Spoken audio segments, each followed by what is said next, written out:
Life is not complete without basic factors or basic things.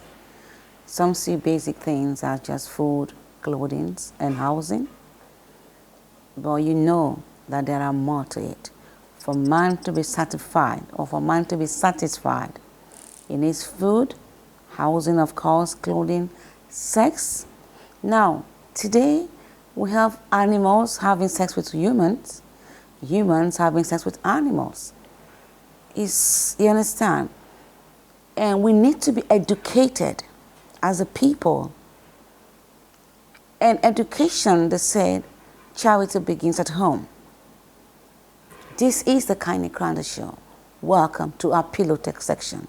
Today we're going to be having our Zoom guest. We're going to have a guest that will be joining us soon on our Zoom link, and she's going to be talking. She's a therapist.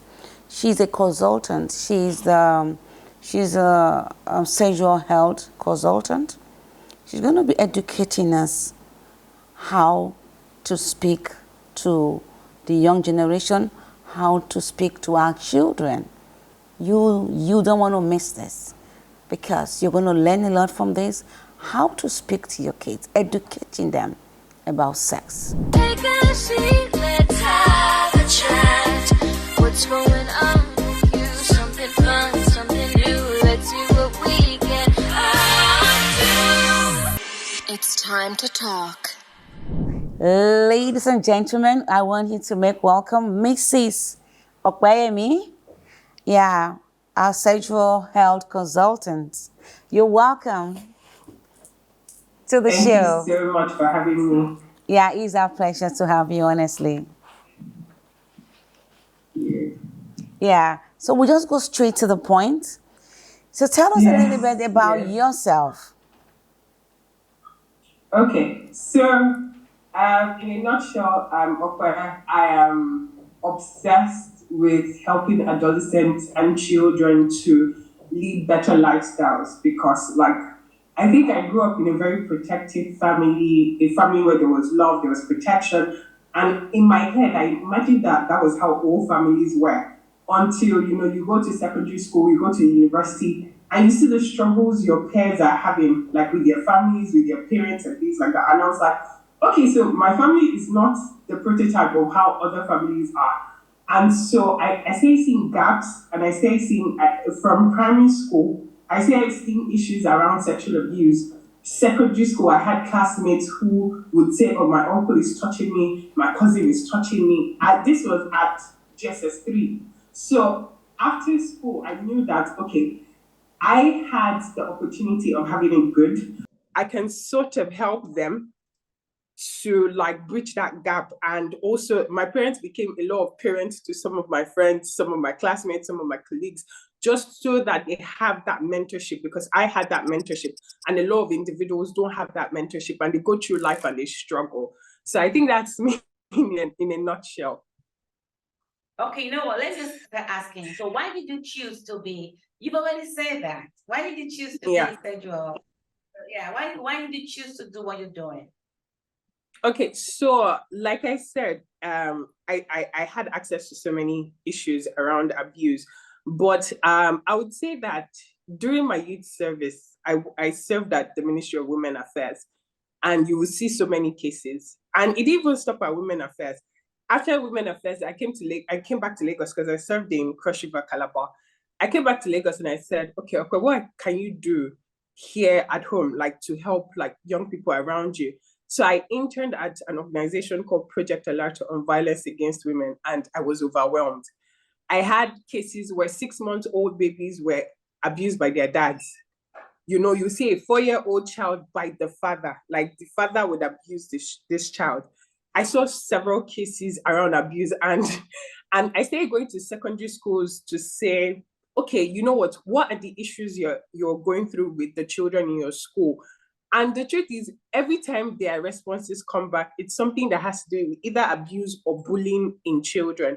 And so that was why I just narrowed everything I was doing down to sexual abuse. Initially, the idea was just be that mentor for adolescents, for young people. girls start their periods. Parents don't have conversations about menstruation. They don't have conversations about pads. And I've stumbled upon several girls who they will tell them that, oh, if you're having painful menstruation, go and have sex. It will open the place. It will be less painful. And a lot of times you see some girls and you don't know that background stories because they were escaping sexual period cramps and they start having sex. So there's no, for a lot of young people, they don't have access to mentorship.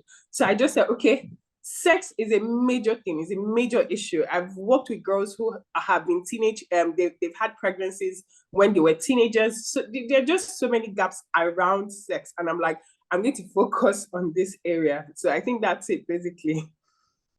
Wow, that's a lot of story. Yeah. Now, you answered the questions already, but some will wonder, I mean, were you close to being a victim or were you a victim at any point? Yeah. So the truth is, I think 95% of girls around the world have had access to some form of abuse. It might not be rape. You know, a lot of people think sexual abuse and automatically their mind goes to rape. Not necessarily rape. I've been abused. I remember in primary 2, I was sitting next to this boy, and when I sleep, like in primary school, we all had our lockers, we had sleep partners, and sometimes I'll just fall asleep. Like during break time, I'll put my head on the table, and I noticed that this boy will put his hand in my skirt. And so I think the first time it happened, I was so shocked. Like, you know, at primary 2, I was 6 years old, thereabouts. So, you know, my mind was still sort of green, and I just didn't know how to place whatever he was trying to do. And I didn't know how to tell him to stop because I just knew that there was something wrong with what he was doing. And I remember, thankfully, a classmate of mine just screamed and said, Ope, I'll just use his name. Just say the letter just in case, you know, people know me that well. And they say, Kay's putting his hand in your skirt. And I was relieved because I was just like, thank God this girl said something, because I honestly didn't know how to articulate it and say, oh, somebody, and you know, how do I say, oh, someone is touching me? And at that age, I had no idea. And I think that's part of why I'm very keen on parents having sex education. I know you still ask about it, but I feel like at 6, if I had a bit of an idea of what this guy was doing, I'll probably have voiced up very early. But I let it continue for about a week plus, because I just didn't know what to say. So when he does it, I'll just pretend like I'm still sleeping. And I'll just hope that something, I had asked my teacher that I wanted to change my seat position. But when she asked me why, I honestly could not verbalize it and say, this is what is happening. Because I was also ashamed knowing that, okay, I felt something was off somewhere. So I didn't want that kind of attention. I didn't want her to call him in my front, and I didn't want that back and forth. So I think that was my experience. And also I'm a Christian, and from very early I told myself I wanted to abstain from sex till I got married. So I was able to do it. It wasn't easy, it was difficult, but then I run into people, and in my head I feel like I had the choice, the opportunity to say I want to wait till marriage. And a lot of people, they have that choice. It doesn't even matter what you want to do with your body, it's your body. But something, as I feel like precious, sex should be a precious thing. For something like that to be taken from you by force, it wasn't even your choice. Like, so as we married women or women in general who have had some form of sexual intercourse, imagine the experience, and it was forced. It was painfully done. Do you understand? So I feel like around my wedding, I was like, you mean rape? Like, at that time I would advocate, but I honestly didn't know how it will feel until, I started having sex, and I'm like, oh my God, this thing is more serious than I've been thinking about. And I think that's why I geared up to say, no, I'm going to even do more work. So yeah, I've been abused sexually, but I haven't been raped. So, but I've had several people in my circle that have been abused and raped. Yeah, so you got married so early. What is the reason to avoid also early pregnancy? No, I didn't get that question, sorry. You got married quite early. Okay. What was the reason? Was it to prevent early pregnancy, or to save you from from early sex? Oh, not really. Anyways, I got married at 24, which I would not consider too early. And honestly, it wasn't anything about sex. I've known my husband since I was 10 years old. He has been my friend for that long. And we watched, okay, he's older than me, but like he's just been someone that has always been in my circle, same church, family, friend. So we didn't even think about it honestly until like it dawned on both of us that, oh, come on, we're friends and everything. So it was just okay. I really like this person. He really likes me back, and our families knew each other, so there wasn't that rigorous thing of background check. Let's know the family, and we just did it. There was really no attachment, nothing to that at all. That's beautiful. So, in your own opinion and experience, what are the signs parents should look out for in their kids to know, like this child, just like what you said, that's your experience that was real. Because at that point, you were not trained, you were not taught. How would they know that something is wrong with my child? Okay. What the signs? I would start by, are you having any type of sexual or sexuality education with your child? I know we're going to start from at what age, but I feel like that point is so important to seeing the signs, right? Because if you start sex educating your child early, and when I say sex educating, I'm not saying oh, there's something called sex. It has to do with penetration. No, you have to be careful. So there are different age categories for sex education. So imagine a toddler, let's say a 2-year-old. The child can maybe mumble a few words or something like that. You start from there. And at that age, you're starting from, do you know the parts of your body? This is your head, your shoulder, your knee. You start from that. Then you now grow to, do you know there are parts of your body that are private? Do you know there are parts of your body that nobody should touch? Not even your daddy, not even your uncle, nobody. That at that age, you're not saying sex, but you're teaching them boundaries and you're teaching them awareness and you're teaching them self-protection. And you can say something like, oh, if anybody touches you in your private parts, come and tell mommy. So imagine I had been educated at 6 that, oh, if anybody touches you in any area that is your private area, automatically I will have gone to my mom. I'll have gone home to say, mommy, somebody, and as children are very innocent. The children of these days, they mature really fast. But that early phase from like 2 to about 6, they still have some greenness. And so you can, if something happens to them, they can always run back to mommy or run back to daddy to say, somebody touched me in that place you said is private. And even my son, my son is 4. When he was 3, he just ran, mommy, auntie touched my bum. I said, I now had to investigate. And I think he was trying to do something naughty and she spanked him on his bum. And so, but I was grateful that he could identify that something was off. So I'm encouraging parents that please reach out when they're like in that middle phase. So it's important that, in fact, your child might end up coming to you if they're really young. How do you now identify abuse? There are different ways to identify. So I always encourage parents, bath time, bathing your children. Please do it by yourself. A lot of people give the nanny, the help, cousins to bath your children. I would recommend, though. I know Lagos is hard. I mean, Nigeria in general is hard. We're leaving the house by 5 o'clock, coming back late in the night. So a lot of times parents delegate that work. But imagine, so we had a case of a 2-year-old who was sexually abused by a cousin. And the way the woman was able to tell this child was abused was when they were bathing this child. So by the time the woman was bathing the vagina area of this child, the child was in so much pain and kept pushing the hand away, right? And so the mom now tried again. The girl will push the hand away. And later, the mom started asking, what happened to you? The girl, she was just 2, so she couldn't really articulate what happened. She just said, snake, bum. And they now had to open the girl up to see that she had been bruised. Like opening her up, she had been bruised internally. So bad time is because children of that age, children that you still have to bath, bad time is a good opportunity to know things. There are some children that don't feel pain during abuse. Some children don't feel pain, they feel pleasure.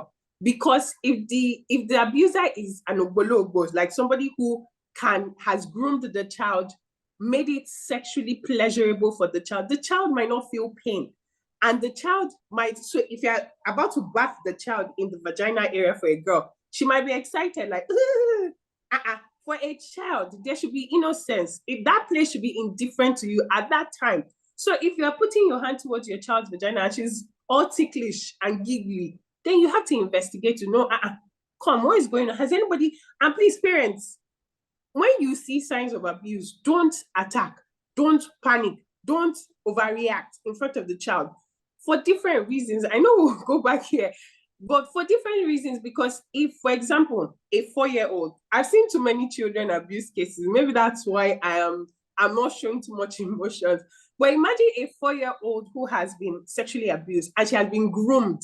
Grooming is when the abuser has been training this person sexually for a period of time. So imagine a 4-year-old that has been groomed, has been coerced. In her head, she might think that this person loves her, because sometimes you hear children say, oh, but he said he's in love with me at 4, at 5. So in a scenario where you discover that abuse has taken place, when you find out, please don't attack that child and don't overreact in front of the child. Don't say, hey, they've been touching you. You did not tell me, blah, blah, blah. If you go like that, number one, sometimes abusers go to children with fear tactics that if you tell anybody, I'll kill you, I'll kill mommy, I'll kill daddy, and I'll kill you. So imagine a child has been under that fear factor, and then you attack the child. The child will be afraid, like, I don't want them to kill me. Do you understand? And therefore, for children who have been groomed by people who have tried to make it pleasurable for them, they have an attachment with their abuser. They have a bond.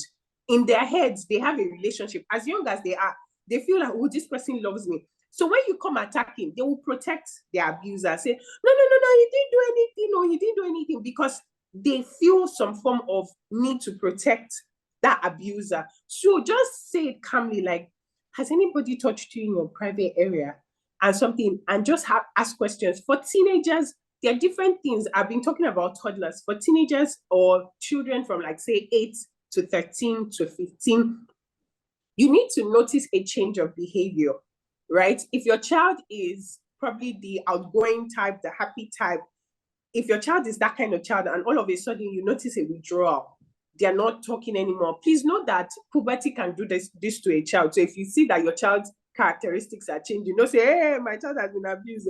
No, just find out what is going on. And I tell parents, a lot of parents, open day, we go to school. How is their education? How is their book? We're just focusing on the educational part. Do you ask teachers how the social life of that child is? Does this child have any friends in school? Ask those kind of questions. Does the child withdraw in class? Does the child come to school? Because there are children that they drop you in school and they leave. So find out those details. If you notice that your child is, for some children, when they get sexually abused, they get overly bold, overconfident, especially if they experience pleasure. So they come back and they're like, there's just this boldness. And for some parents, they've said, my child just became rude to me. Or if the father has been abusing the child, that child has tendencies to, and especially if the father groomed the child, that child has tendencies to be rude to the mother or the stepmother. So there's so many factors to put in play. We've seen so many things. And I feel like the most important thing is prevention. Because when abuse has happened, there's just so much work to do to break that pattern. For a lot of children, we heard about the Chrisland story that was going viral. People were sharing this girl's videos, and it broke my heart, because I said, I couldn't even watch the video, but from the things I heard, I said, this girl was sexually abused so young. Because if you're telling me a 10, 11, 12-year-old is doing several styles, that girl was abused severally, and she was exposed to pornography by somebody. So I feel like our society, we should look at that girl child to say something went wrong in this girl's upbringing and look for ways to support that child. Unfortunately, what we're seeing on social media was insult. And this girl is a pro, this girl is a this. This girl was severely abused to get to that point of being an expert. at that age. So, and I remember in primary school, there was a day where I was so young. My mom picked us up from school, and there was this girl that the driver came to pick up from school. And while we're going home, my mom just noticed that the driver was fingering this girl. As he was driving, one hand was on the steering, the other hand was inside this girl's skirt. And this girl was just laughing and giggling and excited and all of that. My mom followed that car to the destination of the car. She forgot everything she wanted to do that day. She followed that car till the car got to the house. When she got to the house, she pretended like she wasn't even trailing the car. And my mom was like, seriously, a car was following you. The driver was so engrossed in what he was doing that he didn't even know he was tailed. My mom got home and asked, where's the madam of the house? My mom entered. My mom said, madam, this is what has been happening. Of course, the woman was like, hey, she wanted to beat the driver. And I tell parents, please, there are some things that I will encourage you not to delegate to certain people. Do not delegate picking up your children, whether boy child or girl child. And a lot of times we feel abuse is girl child. I did a survey with like about 30 guys. And I asked them, what was your first sexual experience in life like? Do you know that 70% of these guys said it was the house help when they were 6, 7? Their first sexual experience was at that age with a nanny or a cousin. So for a lot of parents, we see boys and we say, oh, it's a boy. I'll just leave him at home. And we don't know that boys, in fact, I believe that boys are as abused as girls on a 50-50, if not higher. But because boys, they don't experience pain. And boys, there's also, even at a young age, there's that thing of, I will now say I was abused. Boys don't behave like that. So a lot of boys get abused. Parents don't know. And then when this boy is 15, he has had sex with several people and nobody knows. So to tell the signs, so many variations. And I say, have a relationship. Follow up with your child from time to time. I did not grow up thinking sex was a bad thing. I grew up thinking sex was a timing thing. At some point, for me, I was told, wait till marriage is better that way. So in my head, I knew that, okay, this thing is about the right time. It's not that it's bad, which another thing parents do is they scare the child. Sex is bad. If they did, in fact, a lot of girls have asked, what was your sex education like? They say, when I started seeing my period, the only thing my parents would tell me is, if a man touches you, you get pregnant. So girls that say their period, they won't sit next to a guy because they don't want to get pregnant. They don't want a guy to shake their hand. But later they discover, this guy held my hand. He hugged me. No belly. And they went all the way and they did different things. But if you're honest about it, like for my parents, it was just wait. And honestly, they explained, they gave me their experiences. This was how it was for us, blah, blah, blah. And I could now learn. So if a guy came to me and my parents would tell me I'm beautiful, which is another problem. Parents don't say nice things to their children. So children go out, an abuser sees a child and rumors. What they do is they look for children with problematic homes, children that the parents have written off. And they approach that child and say, you are beautiful. Do you know you're a beautiful girl? The girl has never heard beautiful in her whole life. So somebody saying beautiful, her head will do bag, and she will do anything to maintain that thing. So I know I've gone off the question, but let me end here for now. No. In fact, you've answered. You've said more than one. You know what? There's two things I need to know before we end this section. One, like the Chrysler incident, which is very sad. What is the law? All these men, even if it's the father, has there been a situation where they can slice the penis of these people? Can there be a stronger law? Something. Yeah. So people can actually, because for a 2-year-old to begin to experience such is painful, and then the child grew up and then becomes something else. So what can be done to these men? Honestly, I'm with you on this slicing thing, and I wish we could take, but Lagos State actually has severe laws. So for example, anybody that sexually abuses a child, you are going for life imprisonment. Anybody that rapes a person, penetrative rape, life imprisonment. Sexual assault, that means you touch the person's bum, you touch the breast, 7 years imprisonment. And I feel like it's sad because a lot of people do not know the laws. And there's a shame and stigma attached to sexual abuse. The victims don't want to talk, or even when they talk, because a lot of times it's a person that the family knows. Because rape or sexual abuse is carried out 90% of the time by someone you know and somebody that has access to you. So your neighbor, your brother, your sister, your cousins, people within. It's very rare to find a situation where a stranger rapes a person. Yes, armed robbery attacks, it could be terrorism attacks and things like that, but they are rare. So it's usually by someone familiar. So a lot of times when victims speak up, there's that thing of the family will try and push the case because they feel like it will tarnish their own name as a family, right? So a lot of times there's a lot of hush of, in fact, sometimes they protect the person that was abused, especially if it's like, for example, the husband's brother molested a daughter, right? The whole family will say, you want to betray your blood, you want to send your blood to prison. So these are some of the things that we are seeing that sometimes the victim thinks about all the consequences. And in fact, let me blow your mind. There was a case, so I go to secondary schools to create awareness on abuse and to teach children what to do to prevent it and how they can speak up and talk to their parents. So there's this girl we had. Her family lives in the village, I think somewhere in the east. And her sister is married to someone in Lagos. So her sister lives in Lagos with her husband. So because of financial issues, her dad sent her to Lagos to live with her sister's family. At some point, her sister's husband started molesting her. It started from molestation to abuse, sexual abuse, like he was sleeping with her.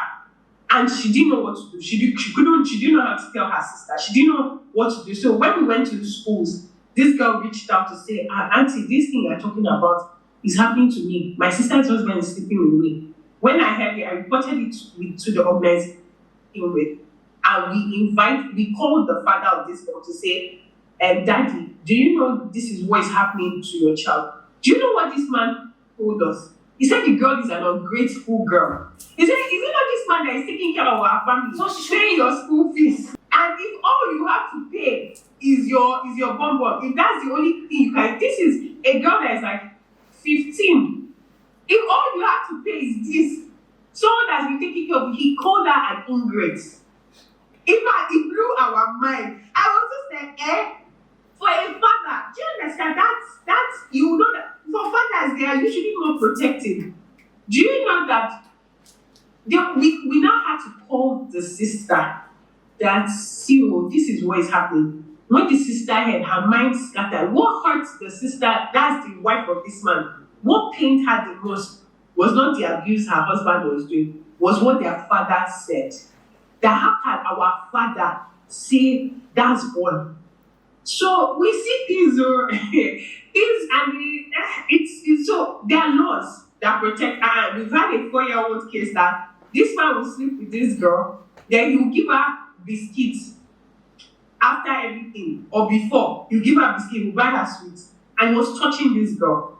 And the only reason we got to know is because the brother of this girl started complaining. I went to meet the mom that every time that will buy this girl biscuit, every time we'll buy her sweet and we'll take her to the room. We'll buy her sweet and take her to the room. Which I want you should buy me biscuit and take me to the room.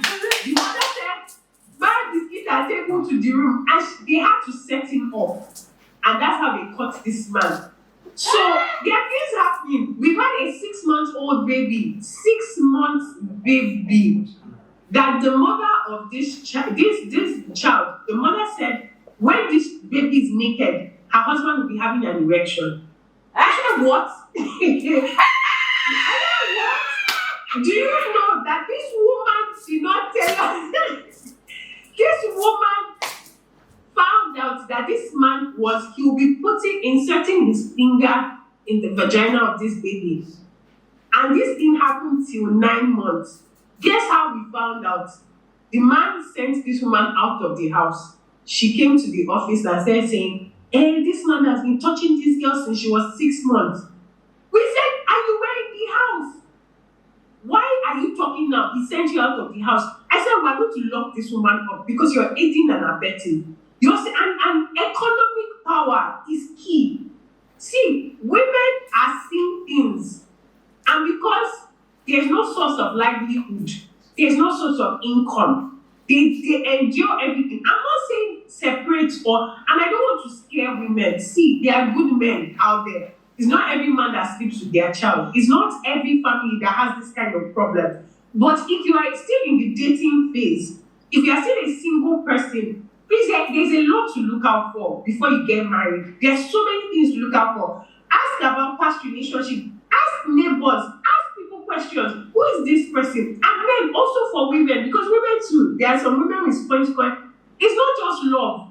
Find out things about this person. Find out about their family. You might marry a good man and notice that the brother is a serial womanizer, a con one. So if somebody like that is spending the weekend in your house, you will carry your child wherever you go. So they're just things to look out for, questions to ask, and it's just for us to be proactive. So these are my few points. Let me ask you one final question. Now, these girls or these boys that have been victims, is there therapy? How do they get treated? How counseling, treatment for them to come back and be normal? Okay. So the good thing is, I think I'm really happy to be in Lagos. I had an event recently where I did an award ceremony for NGOs in Lagos State, doing a lot of work around abuse. There are NGOs in Lagos State that offer free counseling. There are NGOs in Lagos State, Mirabel Center. If a person gets abused and you go to Mirabel Center, they will give you first aid treatment for free. They will do forensics. They will check you. They will do an examination of your body so that when you go to the police, you can send a report to the police so that they can get help for you. And another thing I say is any child or anybody that has gone through abuse should go through therapy compulsively. That thing that has happened needs to come out. Let them vent. They need to talk about it, because if it's not addressed, people who have been abused, they grow up, and number one, sometimes they are very fearful. I know a woman that was abused by her dad severally. So when she got married, that child would never leave her child and her husband in the same house. If she's going out and the husband is at home, she'll take the child with her. Because in her head, all men would sexually abuse their children. And then we had to start talking to the husband, because the man was frustrated, because he was a decent man. And he was frustrated that she doesn't even let me within close proximity of my daughter. The son, she allows access. And so we had to start asking her questions. Then we found out that as a child, this happened to her. So she's very protected, and you should not live your life with fear. What you should do is take action. Be aware, be alert, be careful, and take action. Don't live your life in fear that, any man I'm with. So please, counseling and therapy is compulsory. My Instagram, maybe I can leave my Instagram handle on the screen, or my phone number. I am very passionate about things like this. And if it gets to me, even if I don't handle it personally, I'll look for the best organization that will handle it properly. There's Women Project A Lot of Violence Against Women. In fact, I think this was where I learned a lot of the things I know around abuse. There's Human Development Initiative. There's so many organizations. There's ASAT. They are an anti-suicide organization, because a lot of things are triggering suicide these days. And when you find out why this child is suicidal, you start finding out that someone somewhere has manipulated this girl or has abused this boy or something. So I feel like therapy is so important. Parents don't feel like, a lot of times parents feel like justice is the only thing. We're going to make sure that this case gets justice. But everything there should be a full package. That child is more important than anything that has happened. That child's mental well-being, that child's development, there has to be continuous monitoring, and there has to be love. There has to be love. And please, even if you catch your 10-year-old on top of a guy or on top of a girl, Don't use beating as the first line of action. That something has happened. And it's not I've told this child, don't do it again. And that's the end. Oh, don't do it again. If you do it again, I'll beat you or I'll report you. Follow up with that child. Find out who are the people my child is listening to. Who are the people, who are my children's friends? My mom, every time she say, bring your friends, bring your friends. I thought she was nice, so that she likes to cook and she likes my friends to just come in here. My mom was doing CIA intelligence person. Because when my friends come, she'll be hanging around, be listening to our conversations. And the kind of conversations, things that make sense.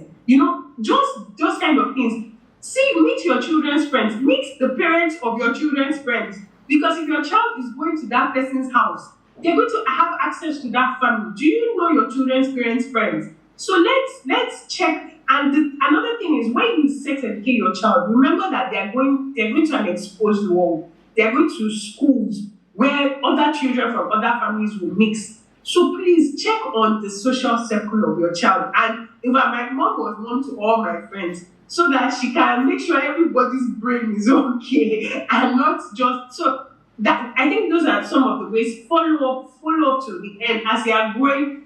Just keep checking up on that child. Are you okay? And let your child know that they can come to you for anything. Parents, please. I know that discipline is key, and I teach discipline because I was disciplined too. And discipline is key, but also there has to be a balance. You need your child, especially once they get to those teenage years. I tell people the best time to discipline is when they are young, toddlers, before age 10. Do all the disciplining you can. And I'm not saying beat the child to school or bed. There are different age-appropriate disciplines. But when they get to that teenage years, the emphasis is on building a relationship and friendship. They need to come back to you for issues. If something happens, if a boy treats... I had a roommate. I did not like this girl because she was weird. She behaved off. So one day I was just talking to her and she just said, for some reason she just opened up to me that, okay, do you know that 2 years ago she was dating this guy? We were in university. This was my third year in university. So 2 years ago, she was in 100 level. And she said, do you know that she had a boyfriend and she left campus to spend the weekend with this boy? And then he slept with her and all of that. So she said, do you know that the next week she went to see this boy and he played a video for her. He recorded the entire time they were having sex. And then 3 of his friends were there. And they told her that she must sleep with 3 of them or else he will leak that video to the entire school. She said that day she slept with 4 guys. So a lot of times I used to see her as someone that had spoil. I now put all the pieces together. That thing traumatized her. Number one, this is someone that is your boyfriend, that you trust, that you love. I am someone that I've always been a preacher of abstinence, but I cannot judge. I will never judge anybody on their own decisions. So imagine your boyfriend betrays you, then makes you sleep with 3 of his friends. So 4 boys slept with you. So that thing damaged her. Her behavior, it was over time that she started coming out gradually. And her family, I'm sure till today, they don't know what happened to her. So parents, please, let's just get involved. Don't just ask, how is your book? Are you first in class? You're not first in class. It's not just education. Let's focus on the social development, the emotional development. Everybody's shouting mental health. It's true. These things matter. So please, let's take them. And as a parent, you too, things that happen to you as a child, find out if it's still messing up with you and get help. If you are someone that you were abused as a child, don't say, it happened to me 20 years ago. Talk about it. And so that you can get some venting and you relieve that tension and you get help, because somehow these things play up in future. So true. In fact, you've said so, I can't even, in fact, you said so much. This is such a privilege, honestly. I'm so honored to chat with you today. Thank you so much for your education and for what you're doing to society, because we need more people like you, young, that understand what it takes to actually be a voice. But right now you are a voice, speaking out and actually helping people. I pray that this journey will go well, and God give you more strength to go on, honestly, because you need to write a book sometime for people to begin to. Yeah, I'm sure you're going there. I have a course. I did an online course on sex education for parents. It's currently on Udemy right now. It teaches parents how to talk to children about sex in age-appropriate languages, so that if I categorize it like from 0 to 5, this is how you go about it. 6 to 10, this is how you go about it. So you can look for the course on Udemy. I will write a book. I'll go and write a book. I pray for grace. I'll do that. But yeah, like you said, it's a major issue. It's a need. There are issues now with transgenderism and all these things. So parents, if you do not talk, they will go to the internet to learn nonsense. They will ask friends that don't know any better. So let any question a child has about anything, please be the first thing that comes to their mind, that, oh, let me go and meet mommy. And it has to be that you build that relationship, so that anything they have, they come to you first. Then they can now find secondary answers if they choose. This is wonderful. I think maybe we're going to have like a webinar where we have other women, to talk about and share their stories, how they can treat, because Lagos is big, Nigeria is big, Africa is big. You are a voice, and we pray that this voice becomes louder and give birth to other people that will actually help, because this is the right time for this. Sex is being abused. Sex today is abused. Sex itself is abused. Yes, sex in itself, I agree. Yeah. I agree. So we thank you so much, Mrs. Kwame. We are so grateful to have you. Thank you so much. Thank you so much for having me. Yeah. Thank you. All right. Have a wonderful day. You too. Thank you for having me. All right, guys. We thank you so much for staying tuned. Just in case you watched to this moment, that means you've learned a lot. And you can actually contact her because she's doing a lot. And if this is your story, our platform is available. You can share your stories because it is something to talk about. Bye for now. Take a seat, let's have a chat. What's going on with you? Something fun, something new. Let's see what we can do. It's time to talk.